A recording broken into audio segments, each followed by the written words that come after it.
Have you ever thought about it? What if one morning you had to look at the house you've known for years, its every corner, every detail for the very last time? The armchair filled with memories, the cracks on the walls, the morning light filtering through the windows. What if all of it suddenly became just a part of the past? How would you feel? One day, I made that decision. I left my home, my world, my past, carrying only a single suitcase. Inside it, not just my clothes, but a blanket that still carried my mother's scent, drawings my children made when they were little, a photo capturing the last smile I shared with my spouse. It didn't feel like I was moving. It felt like I was slowly walking into a farewell. They called it a nursing home, but how peaceful can a place be if you can't see a single familiar face when you turn your head? I'll admit, I was hopeful at first. I thought, maybe this would be a new chapter, new friendships, warm conversations, rooms filled with the scent of books, morning coffees by the window. But reality isn't written in books. Reality hides in the silence that gnaws at your heart when everyone else has fallen asleep. What I'm going to share with you today isn't just the story of an old man or woman. It's the silent cry of a life, once rich with experiences, now confined to a single room. It's the quiet sadness of thousands of people who smile and say, "My children are very busy," while hiding their broken hearts. It's a future that could one day belong to you or someone you love. This video isn't just here to move you emotionally, it's here to make you think. Because growing old is inevitable, but being forgotten shouldn't be destiny. Here are the 6 painful truths I learned after moving into a nursing home. They changed my life completely. And if you ever find yourself facing the same choice, I want you to be ready. Please watch this video till the end. This isn't just a story. This is the voice of the unseen elderly, the echo of unheard emotions. 1. Loneliness exists even in crowds. When I first arrived at the nursing home, it was crowded. The sound of wheelchairs filled the corridors. 2 elderly men played chess in one corner. Someone hummed an old tune in another. It seemed like life was still going on. That's when I realized, loneliness isn't a place, it's a feeling. You can have people around you. Someone might bring you tea. Someone might say good morning. But if there's no one who really looks into your eyes and asks, "How are you truly?" the crowd becomes even more isolating.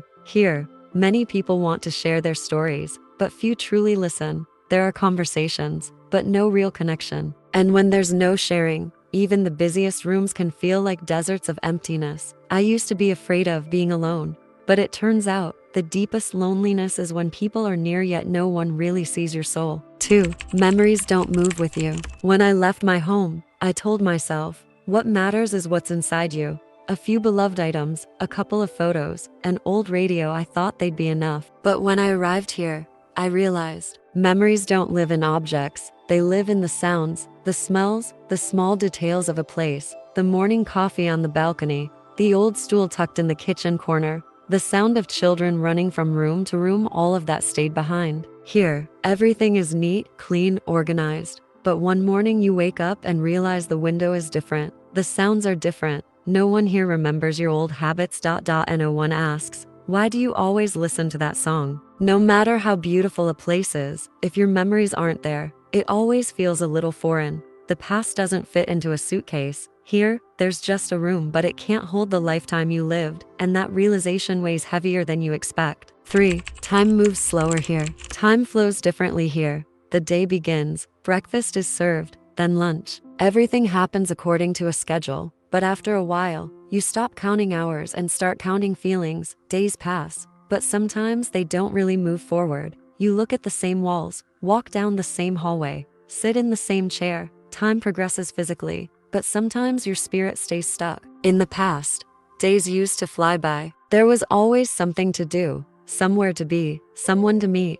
Now, the days are predictable. There's time, too much time, but often, it feels empty. From the outside, it looks like a peaceful life, but from the inside, sometimes that peace feels like a heavy silence. The hours are long, but you barely remember how you spent them. Here, time doesn't just pass, sometimes it presses down on you. 4. Young people's well-meaning but hurtful behavior. Back in my own home, I decided everything myself: when to wake up, what to have for breakfast, which book to read. Small decisions, but ones that made me feel like me. Here, everything follows a schedule. Breakfast at a set time, nurses checking on you at set hours. Your choices shrink. The young staff members are kind and truly want to help us, But sometimes, without realizing it, their help ends up pushing us out of our own lives. For example, one day they brought a new chair into my room without asking. Maybe it was more comfortable than my old one, but it wasn't my choice. Another day, I tried to walk down the corridor, and a nurse quickly came over.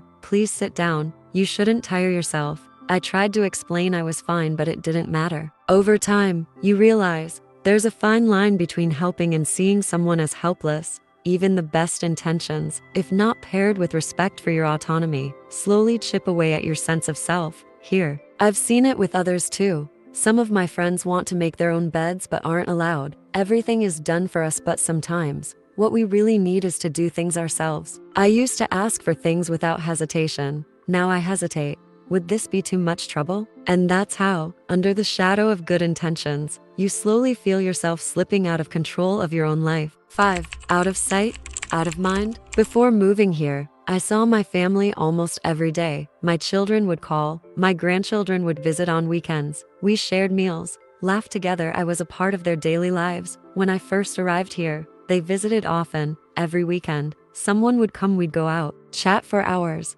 Those memories are still among my most precious. But over time, as life got busier for them, the visits grew less frequent, from weekly to bi-weekly, then monthly.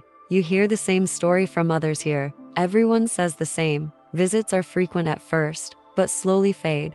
We still talk on the phone sometimes, of course, but nothing can replace the warmth of face-to-face presence. I'm not blaming anyone. Life is demanding, full of responsibilities. I understand that. Still, you can't help but wonder. They used to make time for me. Why is it so hard now? Here, life settles into routine, but inside, a small hollow space starts to grow. You know you're loved, but you also feel like you've slipped down the list of priorities.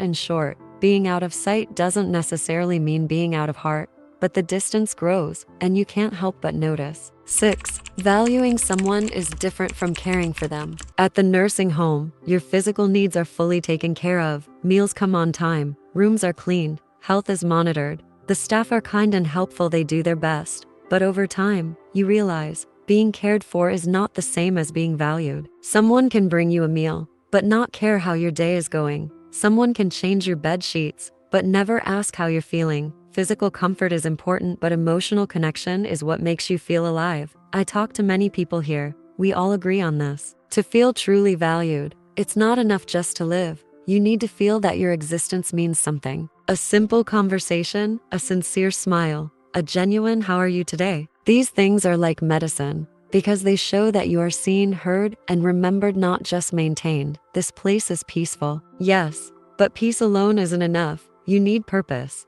You need to feel that you still have something to contribute, that you still have stories worth telling, because surviving is a necessity. But feeling alive, that's what makes us human. When I first stepped into this nursing home, it felt like the final chapter of my life had begun. Suitcase in hand, past behind me, ahead, a silent, unknown road. But over time, I realized it's not about how much time we have left. It's about how deeply we live the time we have, building meaningful connections, creating new memories, truly feeling every moment. If you're watching this video, if you have an elderly loved one, or if you're simply thinking about the nature of life and aging, please don't forget what I've shared today, because one day, all of us will need a warm smile, a simple "how are you really?" and the words, "you still mean so much to us." If you've experienced similar feelings, have a story about an elderly loved one, or just want to share your thoughts, please leave a comment. This isn't just a video, it's a small community where we listen, understand, and support each other.